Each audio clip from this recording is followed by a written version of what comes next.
Asawa, yung Paolo. May asawa na. At kapatid. Parang mag-asawa, parang walang... Actually, para silang mag-asawa sa set.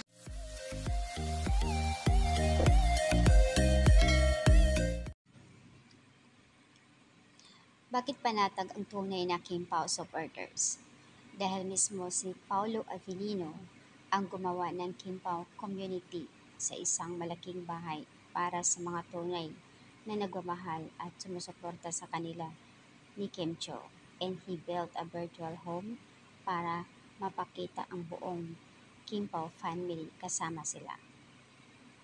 Kaya yung mga bashers na sinasabi nila na wala na ang Kim Pao at maraming mga hanash, mga negative comment about sa Kim Pao, naku po, nagkakamali kayo. Sa katunayan nga, mismo sa post ni Paulo, na palagi niya sinasabi kumusta ang mga Kim Pao fans.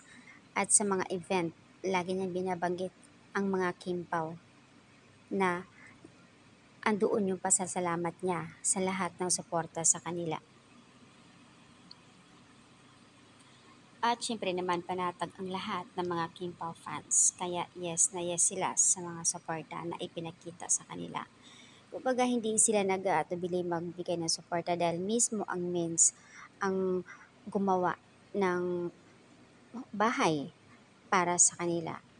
Andoon mismo yung Mins na nagbigay suporta din sa mga fans. And happy for you for my new. Kaya nga sabi ng iba, panatag ako na suportahan ang Kim Pao kasi napakabait nila at matulungin, hindi maarte sa mga fan. Kaya nga, super proud ako sa kanila. Yes na yes, true yan po. Mismo si Paulo ang nagpagawa ng ganon.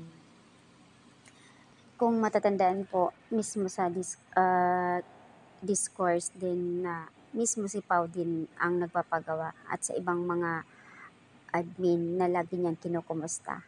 Kaya hello sa mga bashers na nagsasabing na mawala na ang Kim Pao dahil babalik na si Paulo sa GMA. Kaya yung iba sinasabi nila na magiging kawawa si Kim at mabuti sa kanya dahil inagaw ang isang series. So may kanya-kanya silang mga opinion. Kaya syempre, ang lahat ng mga Kim Pao fans panatag. Yun talaga yung tinatandaan nila, yung binitawan mismo ni Pao na salita. Na siya rin mismo ang gumawa ng bahay para sa mga Kim Pao fans. Kaya ang lakas loob ng mga Kim Pao fans na talagang andoon ang tiwala sa Mins. Hindi pa ako nakapasok sa Discord, kaya inaabangan ko ito. Kung hindi man ako nakapasok sa Discord, nandun ako nakasubaybay sa Facebook.